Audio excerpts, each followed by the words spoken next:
malambot ka lang. Pero okay lang yan, at least. Kaysa naman tawagin ka abusado, barumbado, siraulo, which you are not.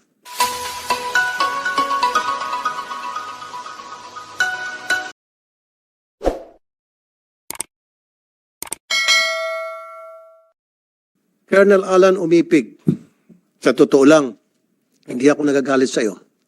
In fact, deep in my heart, I sympathize with you. Dahil hindi ka abusadong pulis. Ang kasalanan mo lang dito ay hindi ka naging matigas.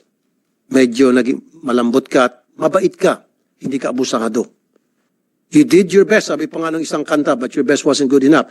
Pinagsabihan mo sila na i-paraffin test yung mga suspect na mga pulis mo. Pero hindi ka sinunod. Bakit? Kasi nakita nila na malambot ka. Bakit? Kasi hindi ka makulit. A good leader dapat is makulit. Mayat maya, para pintes yan. Pag sinabi na hindi pwede, para pintes yan. Otherwise, sasampang kita ng kaso. O para pintes yan, nag-yes sir, and then kinabukasan, para pintes na ba? Or after a few hours, pintes na ba? Mayat maya, pina-follow up mo. Wala talaga siyang kasalanan. Kung tutusin, bilang ang kasalanan niya dito, yung bang sa ngalan ng command responsibility, doon siya nakahon. Pero sa pagiging abusado at barumbado, hindi siya kasama, Mr. Chair.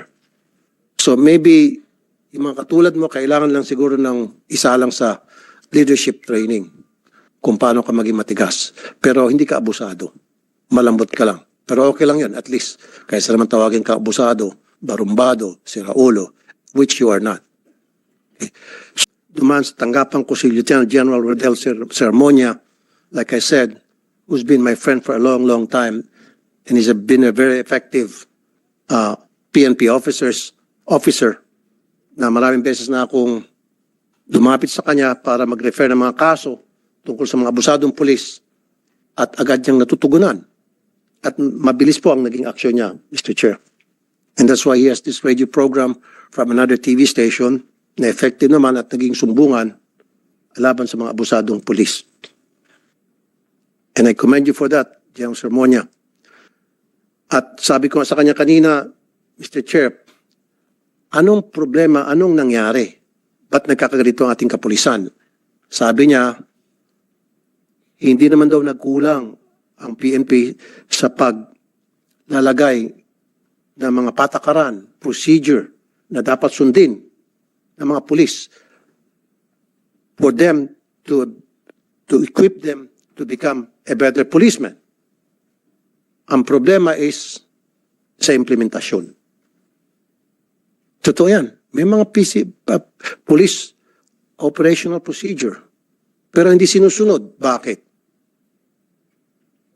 Bakit? It becomes the culture, the norm, or the leadership